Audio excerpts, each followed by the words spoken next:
Hey, here we are. Hey, we're here again.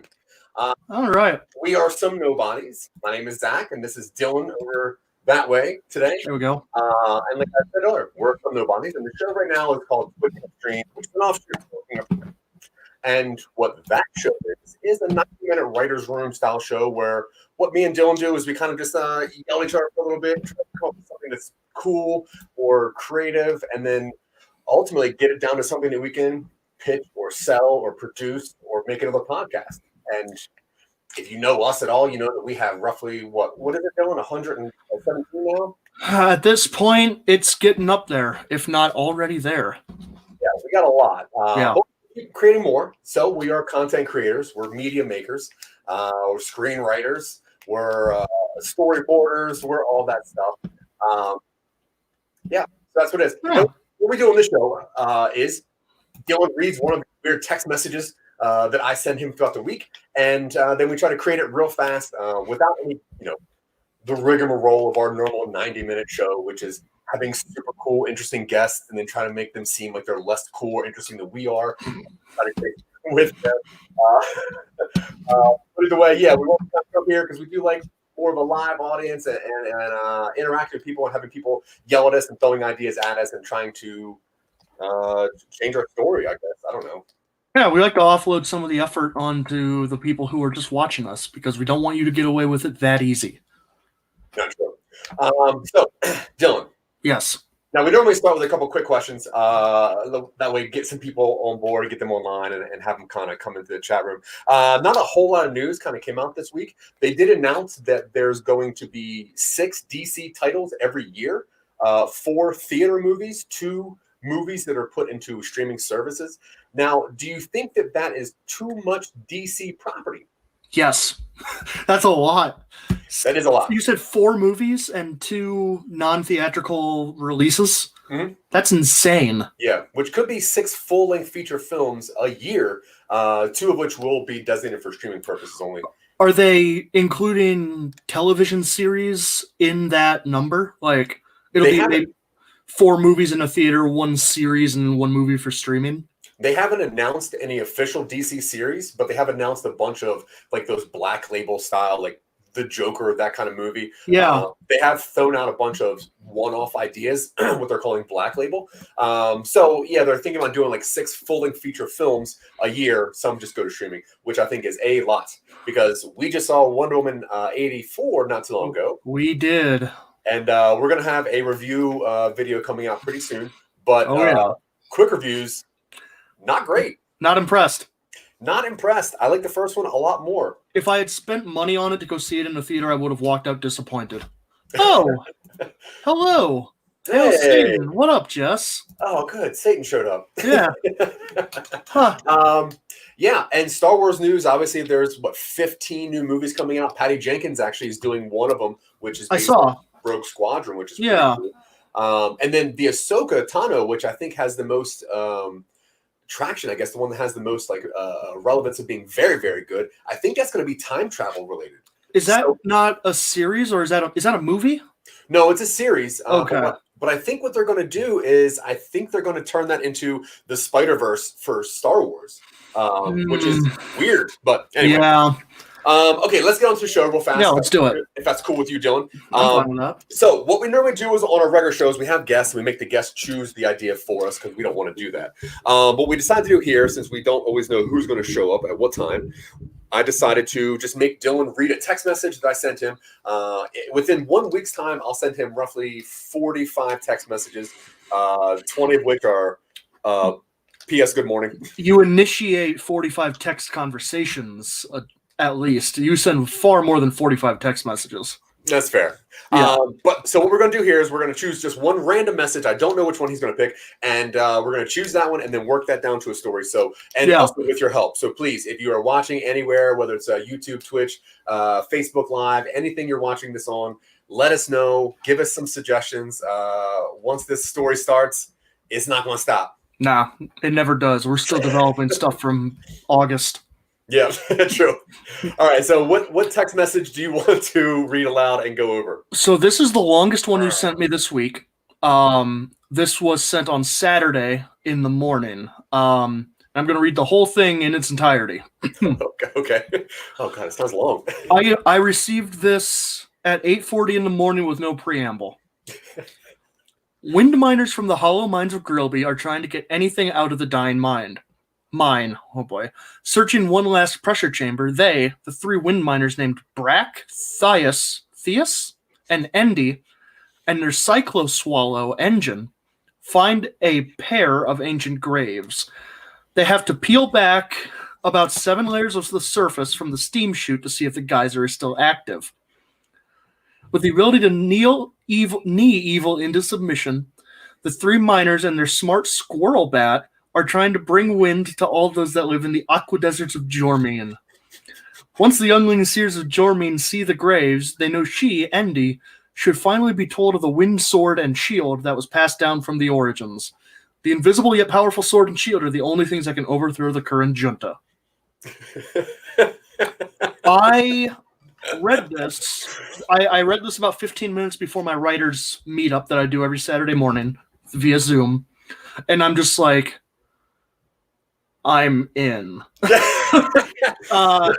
It's very clearly inspired by Dune and Star Wars and various other sort of... I didn't get quite a young adult tone from it, but I could definitely see it working as like an Avatar style world. Sure. Okay, so yeah, that one. Just to preface this text message, the ones I usually send Dylan are maybe like 2 sentences long. Sometimes like one just stupid question, like, is this even a thing? This one, I was looking back at a lot of our shows or ideas, and we don't do a lot of universe building. We do kind of cool, quirky ideas or more paradoxical things. But to build like a full-on Star Wars universe, I wanted to work on. So I threw a bunch of weird things together, and yeah, that's what I came up with. So good. I'm yeah. I'm really glad you're interested. Okay, so let's break this down. Okay. So for anyone watching, what we're going to do is we're going to try to create, I guess, the first project of whatever this is going to be. Yeah.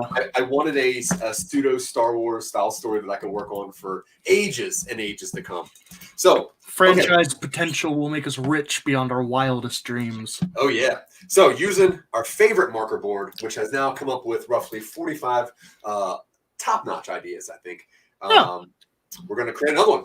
So with your help, please. So if you're watching, give us some ideas. But go ahead, Dylan. Let's start breaking this down. Okay.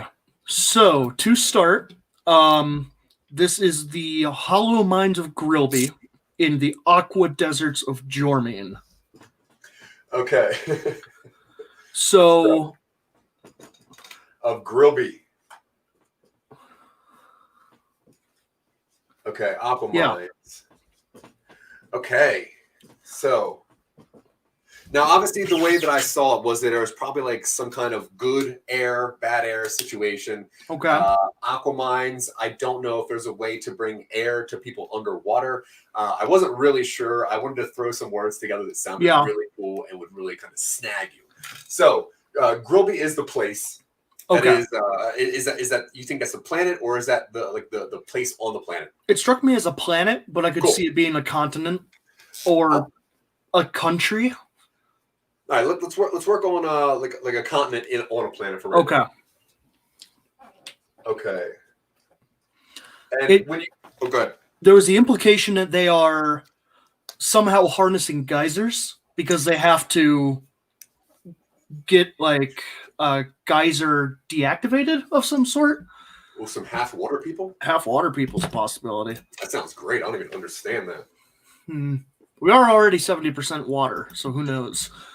So these people have less water. I imagine that either a liquid of some sort, maybe the geysers have some sort of mineral around them that's very valuable. So these people are like sent into underwater caverns to harvest that in some way. Yeah, maybe like geyser water is the only water that is possible. Ooh, that was cool. They use energy to ionize air so that it bonds to stuff and crystallizes into solid oxygen for transportation. Dude, that's Jess, you chose the perfect episode to start watching this. This is exactly in your wheelhouse. This is the guy who ran my game nights. Oh, cool. Back when things were open. Yeah. Hey, well, welcome to the show. Yeah, okay, so this is going to be a great person to make. Oh, no. What? What was the oh no for? Oh, it's just he's on my level as far as like creating worlds go. So this is going to be interesting. Well, this is what we need for this. Yeah. So okay. So he's energy to ionize bonds stuff. Cool. So it seems like this is a very, very water focused world. Maybe like are we going to do this as a stealth reboot of Waterworld?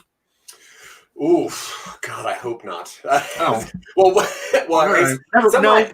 No. Okay, well, I didn't really register the word reboot at first, and yes, I'm interested in rebooting a Waterworld. Okay. I'm not interested in remaking Waterworld. No, we don't. No, it's not a remake. It's a retool.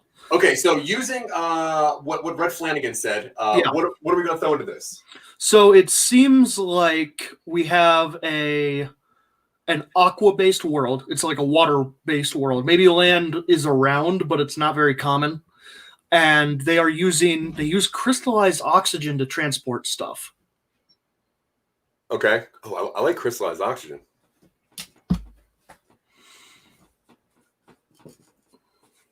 What do you think that they would do with that? Do you think they would that be a way to get oxygen underwater? Would be the crystallization? I imagine it's probably they mine stuff underwater and then attach the oxygen to it to get it to the surface with like minimal guidance, because they're like, all right, slap it on, it's going up. And then someone's up top to retrieve it.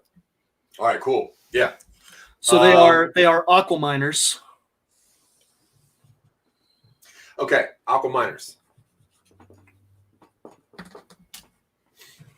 Now they are okay. What kind of things do you think they would need to bring the oxygen to? Is it people that need clean oxygen, or people that have no oxygen? So I have an idea.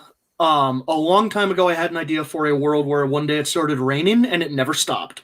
So eventually things got waterlogged and then the water levels rised, and eventually it was just completely water-based. Yeah. So what if it's just like the surface is constantly raining, whether it's due to some sort of atmospheric thing or magic? Yeah, perfect. So constant rain. So I imagine they probably have some sort of like super barge, and they like, man, they're crystallizing oxygen and then gasifying it again as like a transport method. Cool. Wait, okay. They're bringing it in pressurized tanks. Is that how they're transporting it? No, they're not. They don't need tanks because they have the oxygen as like a stone with them. I'm assuming that's what it means. Cool. So how they just bring it with them in briefcases then? Whatever the magical version of a briefcase is, probably like a net, like a mesh net that they have, and then they have like buoys. Yeah, because they're underwater constantly, right? Okay, cool. What if they need to save their people because they're dehydrated? Yeah, that's great. Okay, so we have these, they're underwater, they're bringing these crystallized oxygen stones or rocks or whatever. Yeah. Now, are they bringing them to, is this like a resistance kind of thing, do you think? Or is this kind of like, just like, there are people that are working off their debt? Because they're miners, so they have a blue-collar feel. I imagine they're either prisoners of war, like old school Roman slaves were prisoners of war who were forced into servitude, or they're just grunts. They're just the bottom of their society forced to work in these mines because it's unsafe and they're like a lower caste. Now, who are they bringing the oxygen to? So I'm seeing it as like, I mean, we could really mess with like the laws of physics if we wanted to, where it's like they have to refine the oxygen maybe. Okay. They turn it solid. They take it to a refinery. They get rid of any impurities, and they have pure oxygen that you can breathe. All right. I'm seeing this as like super far sci-fi, super far future sci-fi. where we have this ability to process elements on an atomic level, and we don't need to worry about explaining it. That's cool. Kind of. Yeah, I'm cool with that. Yeah, kind of. Yeah, it's definitely a version of a Waterworld reboot that needs to happen so that name doesn't get tainted forever. Okay, so we have 3 of our characters, right? Yeah. We have, what were they again? They were Brack, Bracc, Thius or Theus, Thius, and Endy, Endy. Yeah, I like that name. Okay, and then they also... Oh, yeah, there's probably all sorts of alien, weird water creatures and krakens. Are there many types of beings involved? There's mostly... Fish people. Yeah, involved some sort of fish people. The Guild. Oh, God. No, that was a good one. And they also have a squirrel bat, correct? It's a cycloswallow or a squirrel bat. Yeah, cycloswallow is a squirrel bat for the layman's who don't read. Endika and her brother Sativa. Yeah. What? No. Yeah, it's a squirrel bat or a cycloswallow. Cool. Yeah, I like it's Momo from Avatar. Exactly. Yep. It's their version of that. Except, does it need to be a more aquatic creature? Oh, good. Yeah, maybe you're right. I didn't know that this planet was going to be completely covered in water at first. So it'll be a half platypus, half bat, a batapus. Batapus. Yeah, works for me. Yeah, why not? Or okay. Hey, bats already have like sonar, so that helps it get around in water. And it lays eggs. So that's good. Yeah. All right. So we got a platypus bat. We got our 3 people. Obviously, I didn't really care about sexes when it comes to who they are, but they are the renegade miners of this place. I am always in for intelligent cephalopod civilizations in my fantasy and sci-fi. 100%. That's true. And asexual mermen. Fine with it. Yeah, absolutely. Yeah. See, told you. We're getting weird. Okay, so now, uncensored. So these 3 are heroes of the first story, at least. Now they are prisoners. Is that what we're saying? They're prisoners of war. It seems like they're laborers of some sort. They are blue collar. They're miners. Yeah. Okay. Cool. And it's probably really, really dangerous to mine oxygen. Oh, absolutely. Yeah. Yeah, especially in those times. Yeah. In the year 9000. Yeah, it's in a galaxy very, very close in a time not too far from now. No. Okay, so we have. We also need to find out who the bad guy of the story is going to be, or who or whatever. So you know what I rewatch over Christmas? Yeah, I rewatched The Fifth Element. I was going to say The Fifth Element. Did you really? Or were you really? Yeah, you didn't let me answer. You posed a question. Did I tell you that I've watched The Fifth Element recently? I told you that already? All right, whatever. Well, I was saying that for the people at home. I rewatched The Fifth Element recently, and one of my favorite things about it is how the villain is so far removed from the prime conflict. Yeah, I'm cool with that. They do have their own story arc, which I love about Fifth Element. Yeah. What a well-crafted movie. Mm-hmm. It's bizarre. I love it. Okay, so we need an antagonist, and we need a plot line. Lulu Dallas, multipass. Yeah. Multipass. Okay, so who do you see as the big conglomerate? Is this like a big corporation, like big oxygen? Is this do they sell their own underwater tablets?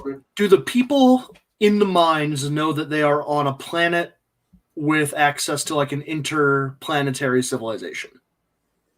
Do they know that spaceships go into space to other planets and come back? Or are they just like, we live here, sometimes there are lights in the sky, and we don't really know what's up with that? I like there being interstellar travel, but these 3 do not know of it. Cool. Let's make the absentee villain like the board of whatever. Maybe there's like a big intergalactic conglomerate running space mines all over the galaxy or something.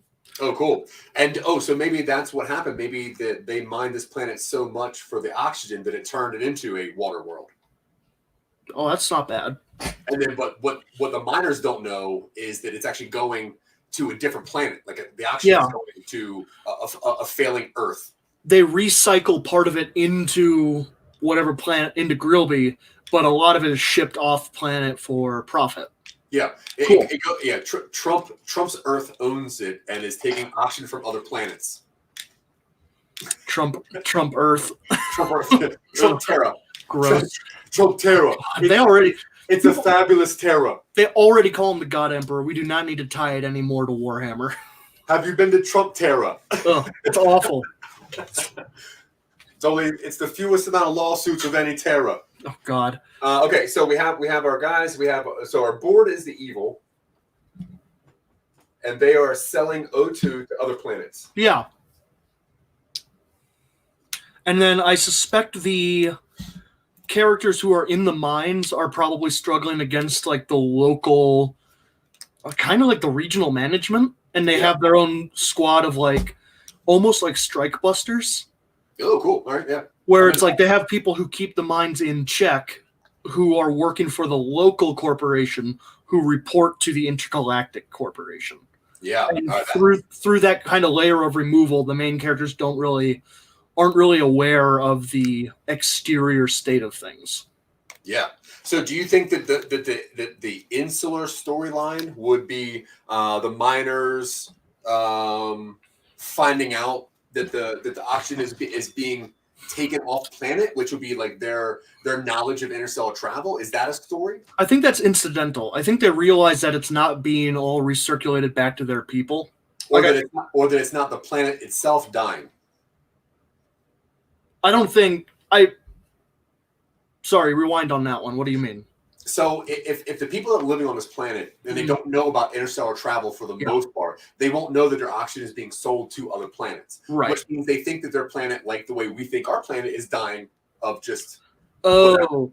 So what's actually happening is that there is a company that is selling the shit to make the. I think they realize eventually that the state of things was manufactured to make it either more conducive to mining oxygen, because it's like, I don't know, maybe it's like, this planet has unique properties where oxygen crystallizes under the pressure of the water or something like that. Cool.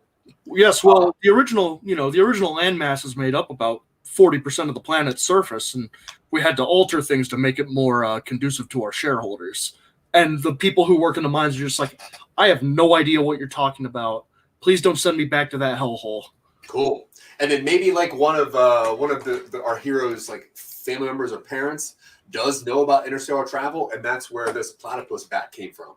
And maybe that's like the only one that's out there. So there's like a hint of just something else. Like, I like the idea that one of their family members has like a trinket, maybe, or maybe they have like a data stick, like a piece of tech, maybe. Yeah. It doesn't quite fit. We changed the platypus bat so that it would fit in more with the planet. Nope, you're right. All right. So what is a cool basic storyline that we could throw into this as a fake A storyline? I like the idea that they set out to save their local people, and in the process, they wind up kind of destabilizing things on a planetary scale. All right. So they're going to try to save their community. And what happens is they disrupt the big business. So what if the enforcers are aided by like some sort of mechanical, kind of call them golems, but they're big constructs and they're big and hefty and they're big walking mechs. And you find out that when a worker gets too old, they like harvest them and plant their like brain power into these mechs. And they find out like one of the characters' grandpas is about to get taken because he's too old to work in the mines. And then they follow that thread. So Aquamechs. Yeah. Cool. Yeah. I'm into that. There was an idea posted up here about highly intelligent sea squids, and then people floating around inside giant translucent squids. Oh, cool. And eventually the bodies break down and they have to be replaced. So the servitors, or whatever we're going to call them, every once in a while they have like a rotation where one goes missing and comes back rejuvenated because they've secretly taken one of the miners and put their brain in it. Okay, so we have so one of the storylines is that they're trying to save the community from missing people that are being taken to put into these these aqua mechs to do what, more dangerous mining because it's like deeper and stuff. Or I figured the aqua mechs were guards. Oh, okay. It could be they could be like just straight labor, like now transport ships. Yeah, there is something to say about people that are being stolen to do blue collar work, but say they have to go into a more dangerous part to get the better oxygen. Where like that's where like the highly intelligent squid people are, and they go like, hey, you shouldn't be stealing their crystallized O2, and the squid people are like, you fucking humans need to get out of here. What if there's a spacefaring race that is squid people, and they are appeased by occasional offerings of like older workers or something like that? Yeah, cool. All right, so give me a rough storyline that we got here. So we see these three characters and their pet. We meet their local community, whoever that is. Maybe it's their bunk house at the mines. We see them on a mining run. We kind of learn how the world works. One of the main characters, older role models / important kind of figures in their life, is about to be retired, or whatever terminology they use, sent to the surface maybe. Lighter now to rise. But and they dislike that idea. They decide that are there rumors of a place where escaped workers go to be free from these people? Or because I'm trying to think, if it's this oppressive, I don't know how we realistically have them think they have a chance of getting like. Well, yeah, there is the talk of the island, the surface. Yeah, with Michael Bay as the leader. No, not that one. a way better island. But there's rumors of a place where people can go to be free of this work. They orchestrate an uprising really early on, and then the end of the first act is news getting to the board that like, hey, one of our oxygen mines on Grilby has gone dark. We suspect it might be a worker strike. And then it's like, all right, send in the union bus, send in the death squads or something like that. Make it really, really leftist. Yeah, cool. Wait, what happens in this whole first act, though? I know that it gets up to board knowledge, but this is the breakdown of their... I think the first act covers what a lot of movies would do in just a revolution movie, where it's like, people are fed up, they're taking our elderly and our disabled. We don't know where they go. They're taking our just resources and our labor, and they are mistreating us. They orchestrate a local rebellion against the chapter master, whoever is running the mines locally, and they take over. And they're like, we did it. We overthrew the government. And then the end of the first act is like a signal going into space to like an orbiting like satellite or space station, which is all the corporate people. And they're like, the oxygen mine Delta is experiencing a worker uprising. And then the second act is like the expansion of the horizon for these characters, where they realize that there's more going on. And then I almost want there to be a figure coming in from outer space to be like, hey, you're on a planet controlled by these people. This is the entire status quo right now. I am from the Galactic Union or whatever. And then he hands out a bunch of like sci-fi weapons or something. Well, what if like one of their family members works on the board up in space, and when they get the knowledge that the plant on Grilby went down, they're like, wait, my kids live on Grilby, and they And that's when they defect. Maybe it's not. Maybe they're not on the board, but they're like the equivalent of like Squid Squall. I'm a big fan of this. Is that like Queequeg from Moby Dick? I don't know. Anyway, so what if one of the characters has like a distant relative or someone they knew from their settlement, which is they work as like a janitor or something on the space station. Okay. Oh, really? A janitor? Maybe not a janitor. What's wrong with being a janitor? Well, nothing's wrong with being a janitor. I just feel like it's always a janitor that like defects. Okay, that's fair. I mean, if you had to clean shit up, that'd defect too. No, it's like the private chef for like a head up or something like a. Yeah, I feel like it being another blue collar worker, but yeah, chef, something like a chef. I think is or a lunch lady. It's a good alternative. Someone who works in like the mess, the canteen. Yeah, space lunch lady. Yeah, cool.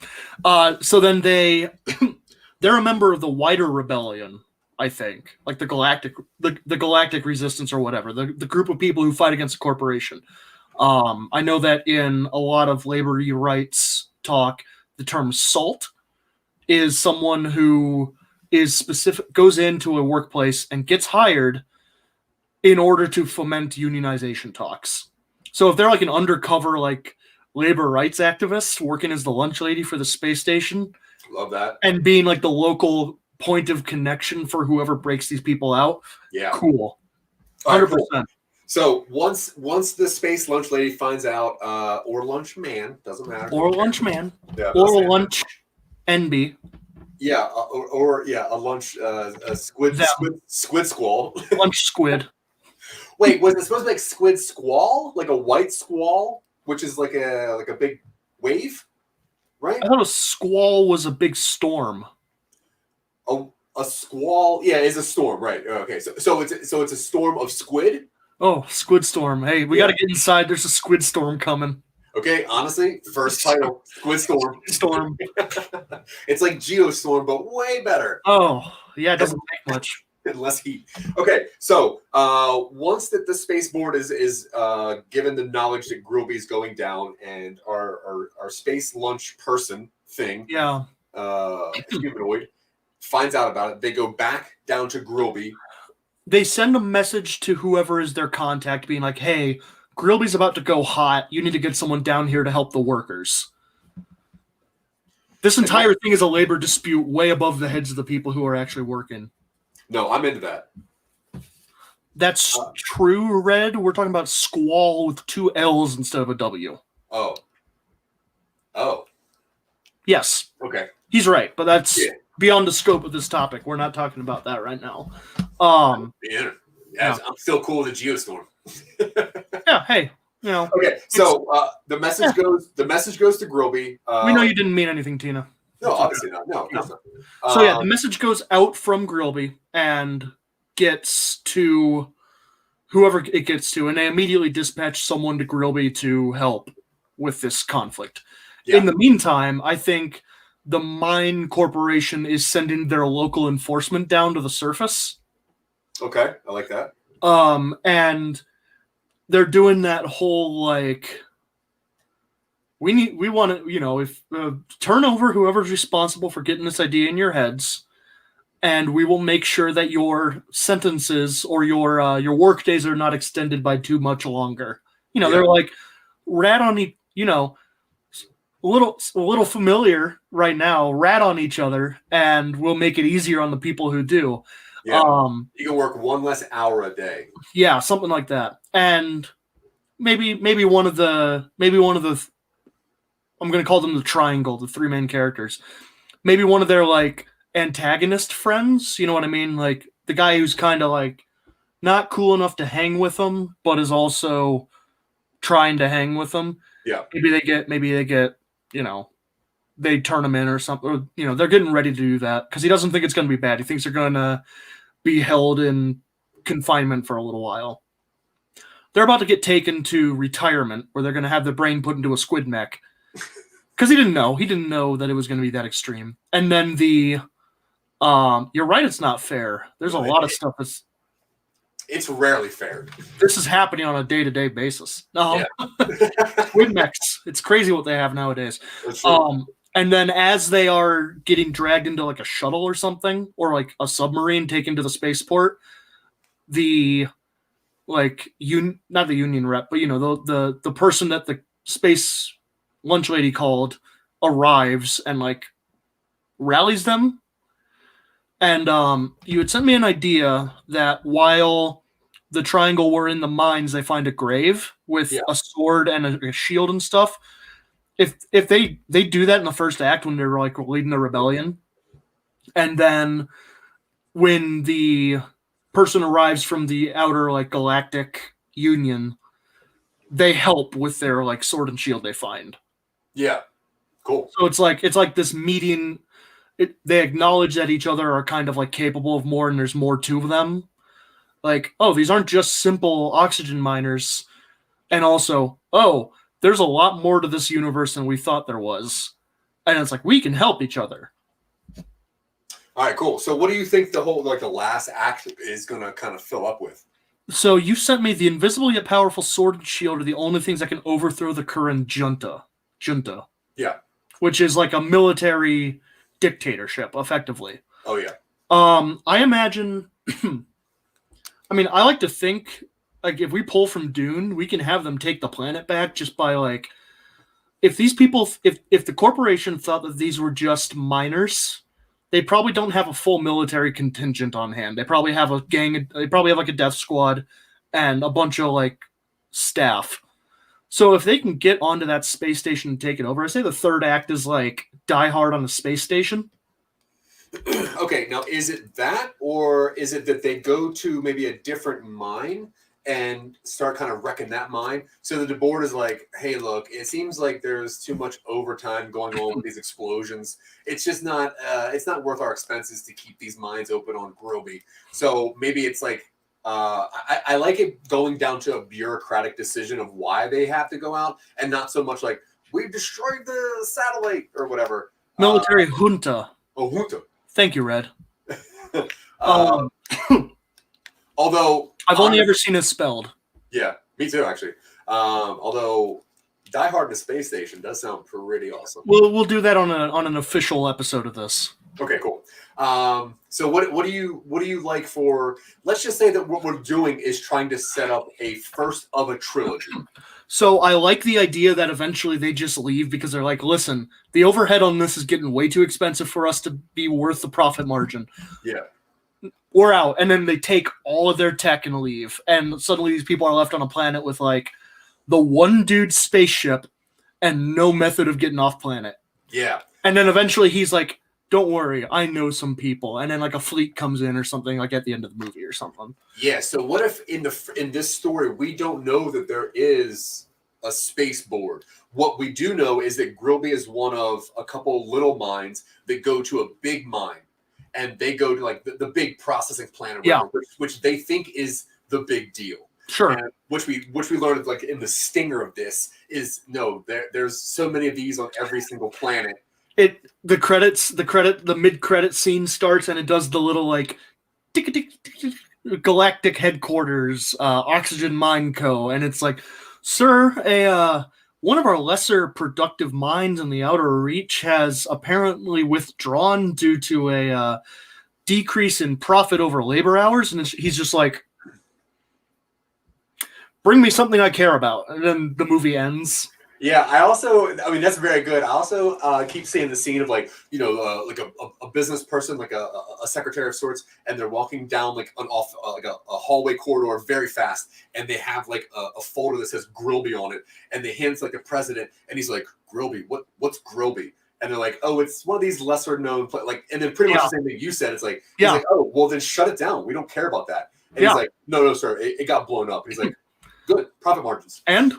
Yeah. It means we can divert resources elsewhere. And they go, what percentile was the Grilby mines? And they go, oh, it was in like the 0.035%. Then why are you wasting my goddamn time with this? Cool. Okay. I like the idea of the third act being kind of like a planetary liberation with help from this guy who Maybe he's got like a sci-fi 3D printer where he prints them off a bunch of like power armor or something, and then he sees the sword and the shield that they got from the mines, and he goes, "Never seen anything like this before. Can't replicate it. You can have it Because it's invisible. because it's invisible." Yeah. Yeah. No, I think that's a pretty good framework right there. Do we want to flesh some of this out? Yeah, of course. I mean, we got a couple minutes left. So, okay, number one, I need to know, what do you want to name this thing? Because now we know that it's going to be at least a trilogy. Ideally, in my world, a 5. Whatever the 5 is. Pentology? A pentology. Wow, five-part sci-fi epic. I'm in. Yeah. I feel like that's what has to happen. Yeah. Oh, yeah. Actually, that's pretty good. Without the knowledge of anyone who's actually in the story, the stinger is also the president of this corporation being like, "This is exactly what we needed." And then he like pulls up his address he was making to the Galactic Senate, and he goes, "Our minds were attacked. We need consult." And it turns out this entire thing is the catalyst for a Palpatine style thing. Oh, dude, I love that. And without we got to get the main characters knowing at all. Yep.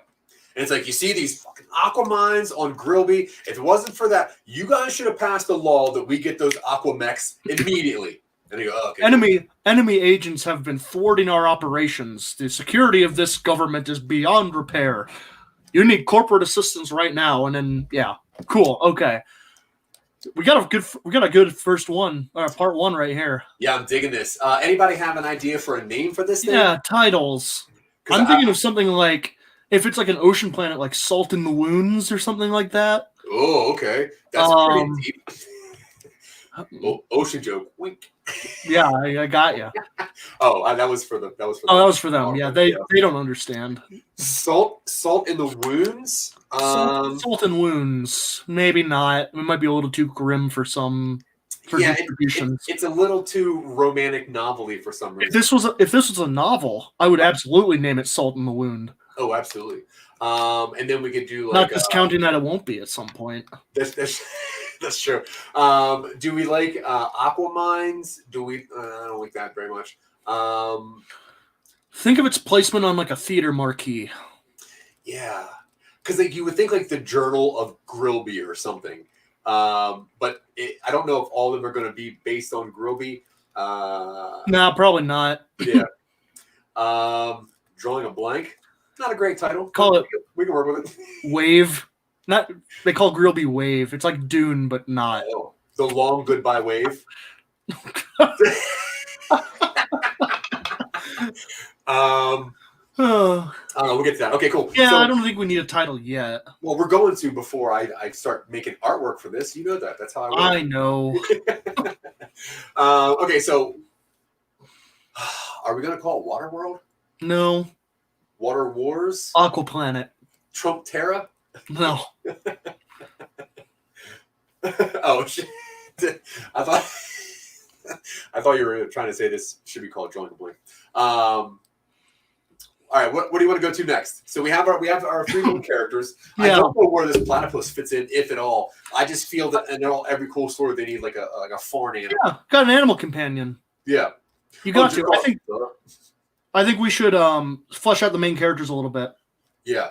So Endy, from your text, Endy is the one who gets the sword and shield. She's the one who is probably the spear point. She's probably the one who leads everything.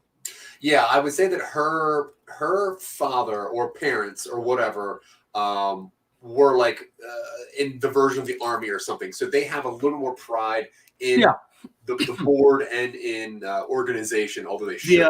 The outpost guard. They protect the mines from like hostile wildlife and that sort of thing. Love that. I think Brack sounds like a big dude who's kind of like not dumb, but he's a bruiser. Yeah. Oxium. Oxium? We're gonna make sure that's not an actual thing. Oxygen? Oxium is a thing in the video game Warframe, but I don't think we need to worry about that. Yeah. How about I based it off oxygen. No, I figured that. I mean, I do. We probably should figure out what this is called, though. I figured they were just mining. They were just crystallizing oxygen, like straight up O2. Okay. All right, cool. Oxygen. God. Just gonna let that sit. Oxygen and the Hollostones. Oxymoron. Wah, wah, wah. Oh, he got you. Aren't you embarrassed? Yeah. Oh, that was her. Okay, I thought that was Zach. Me, I'm Zach. No, I know. I thought that joke was entirely you, but it turns out it was her. Oh, no. Somebody was burning me, probably. Oxygems? Nah, I don't like that for a title. No. Mine Wars. Not yours, but mine. Our mine. If this is like... Wait, we should go with the bureaucratic thing. If this is kind of like a guy trying to make a union happen, the term for someone who starts a union is called assault. So we could say salt in the wound, and it makes sense on multiple levels. Wait, somebody who guards a mine is called assault? No, someone who starts a union. Someone who is hired to a workplace exclusively to start union talks among the employees is referred to as a salt, because they salt the talks for a union to start. All right, so we're going to say salt in the wound. Salt in wounds, yeah. Is it four? You say 4 words? Salt in the wound. Salt in the wound. Salt.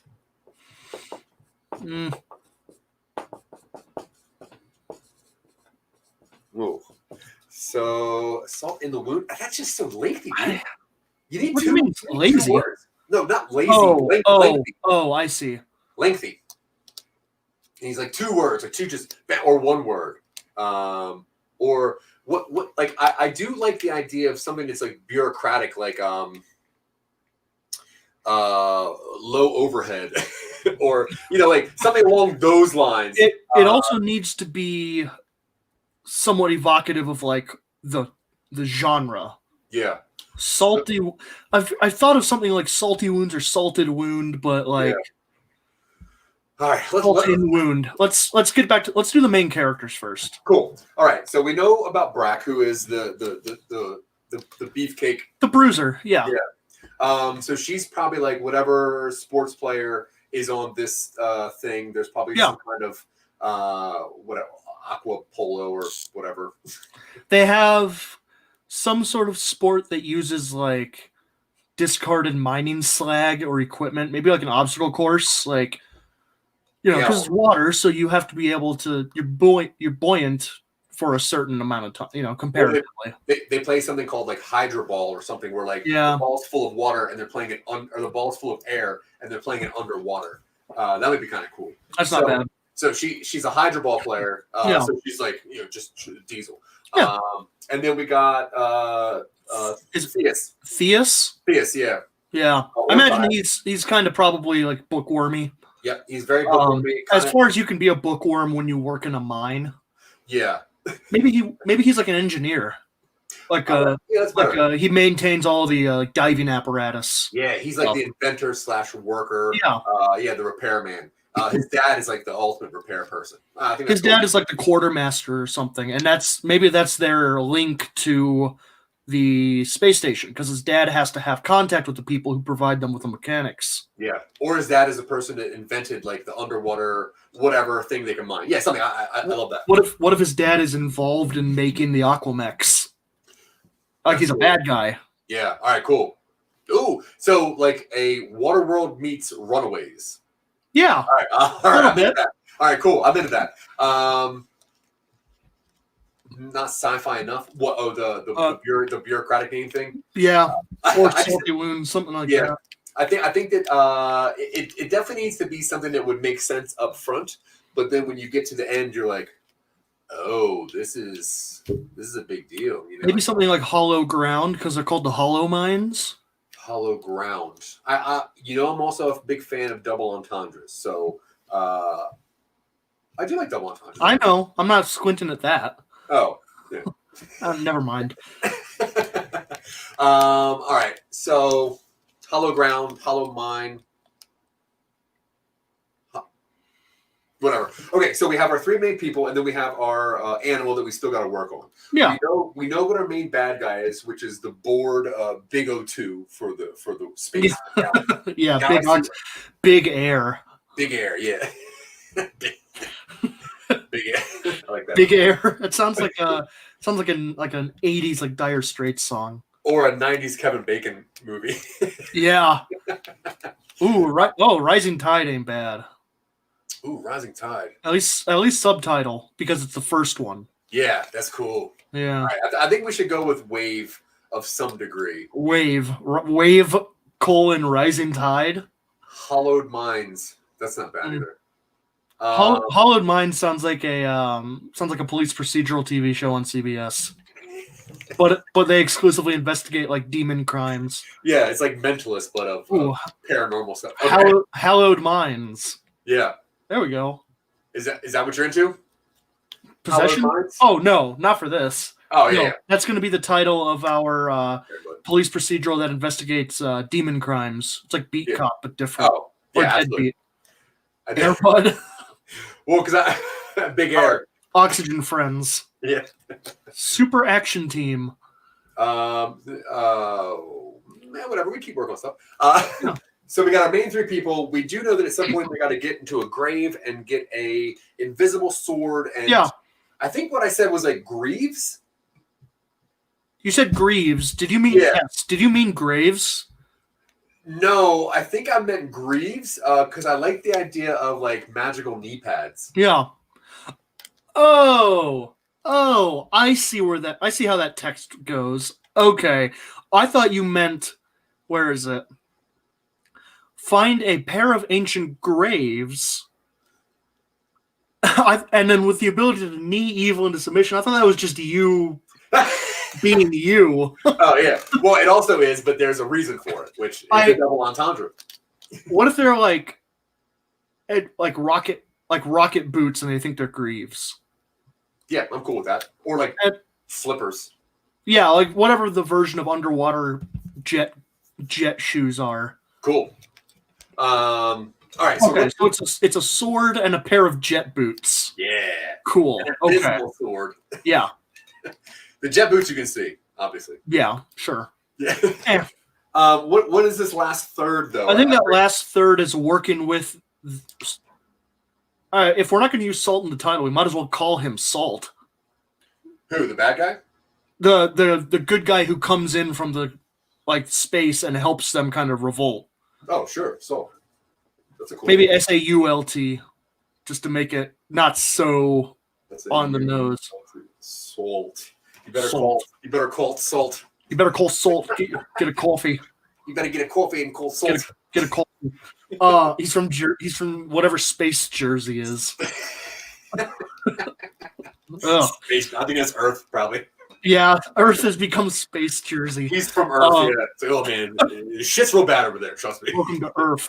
Yeah. No, it's pronounced Salt. I imagine that third act is them rebelling to the point where they. Yeah, it's inevitable. Rebelling to the point where they inevitably kind of cause enough trouble where maybe from their point of view, they deliver a speech or something at a big fight and they decide to stand down, and you don't realize until the very end before the credits where it's well, there was enough trouble caused, and in order to avoid a PR nightmare, we ordered our corporation to stand down and we'll be abandoning the planet. So the heroes think that they successfully talked these people into giving them this planet, when in reality it's just we decided to cut our losses. Yeah. Dude, I love that. Salt in the wounds. Salt. Yeah, salt in the wound. I'm not. Long. What's that new movie with Keanu Reeves? Salt in the Wounds? What's that about? Yeah, I don't like it. I think it's just too long. It doesn't feel like it's not operatic. It's not like Enemy Mine. Yeah, but dude, that's a beautiful movie with Dennis Quaid. But what a great Enemy hours. Enemy salt. I don't know if we get a name for this guy. Saltwater taffy. Yuck. Gross. Yeah. Unless the mom's name is Taffy, Salt and Taffy are together. That's not stupid. I hate that. I hate everything about that. That is like a Nickelodeon movie right there. That's true. Tell me about that. I have never experienced salt that's slippery, and is that a common saying where you're from, Tina? You're in Texas, right? Salt is pretty slick over there in Texas. That's what they say. All right, so if you were to come up with maybe a sequel to this, what would the sequel look like? And I don't mean like a full story arc, just like that quick punch. I'm almost imagining it as like almost an anthology style sequel where Salt goes to a different planet in kind of the same trouble, and maybe Salt becomes more of the main character. And then he pulls in, maybe they've formed their own kind of like liberation squad. So some of these characters show back up in the second one. No. Dude. Dude, if he goes to a bunch of different places. Wait, what about this one? It's the same thing. Oh, I'm sorry, I meant this one. Wait, that's the same one. Assault and Battery, Rising Tide. Assault on the Empire. Empire Assault? Empire of Salt actually is pretty good. Empire of Salt? Dude, that's not bad. That's not bad. All right. I'm into that so far. Empire of Salt. Now, I'm seeing the second one as Salt going to another planet and then kind of doing the same thing. And something... So this... I figured this series, 3 or 5 movies, kind of follows Salt trying to... Maybe there's a revenge bit between him and someone on the board or something like that. But he's leading all these worker uprisings for his own ends. And this first movie is told from the point of view of the people he helps. And it goes very smoothly, and it does exactly what it needs to. Second one, he tries it again on a different planet, and it goes horrifically wrong really early on, and he is like stuck there with the locals. You know what I mean? Yeah, absolutely. No, that's great. Yeah. And it follows all of these like primitive corporate exploited, kind of these like not primitive, but Earth style worlds that are being exploited by the super corporation across a galactic scale as Salt goes from one to the other to mess up this corporation's plans based on some sort of personal vendetta. Yeah, that's good. Yeah? Yeah, love it. Okay, I like this idea quite a bit. Dude, Empire Salt. I'm into that. And that's a pretty good name for like a trilogy or a pentology. I would argue dropping the U from the title, not the name, because I personally dislike using names in titles. I don't think it tells you enough of what you need to know. I think unless he takes over at the end, that could very well be his goal.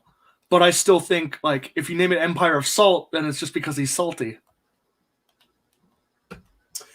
But they're not mining salt. No, I mean salty is in like like how the kids say nowadays that they're angry. I know what the slang of salty is. Yeah. So salty salt. I figure he's got some sort of vendetta against his company. Maybe they ruined his home planet, and now he goes around just kind of messing with their plans. Yeah.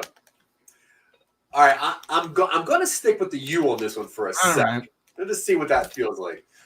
Because I think my arguing is that the U very clearly makes it a name, but I think Empire of Salt, S-A-L-T, is more intriguing when you pair it with like a sci-fi mining story. And then when you realize that the character's name is Salt, there's that kind of like, oh, okay. I wonder why. Okay. Yeah, okay. I'm okay with that.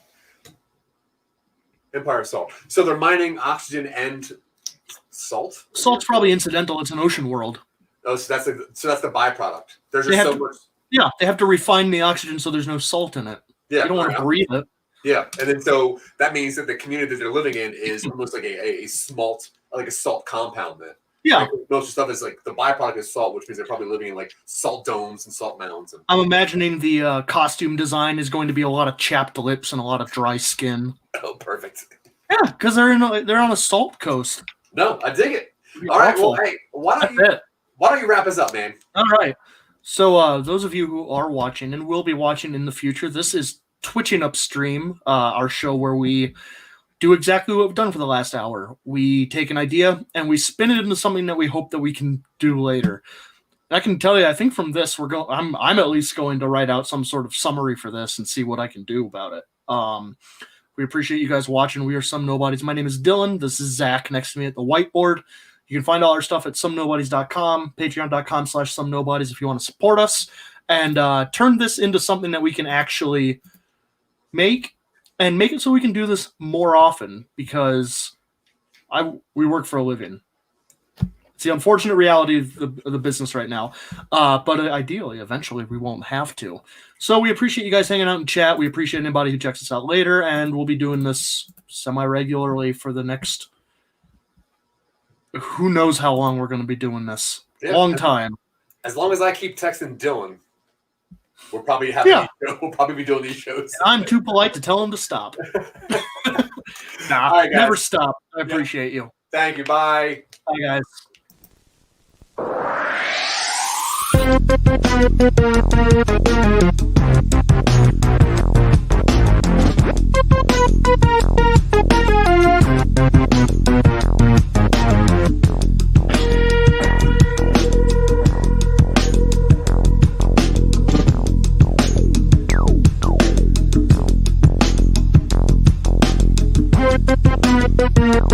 Thank you.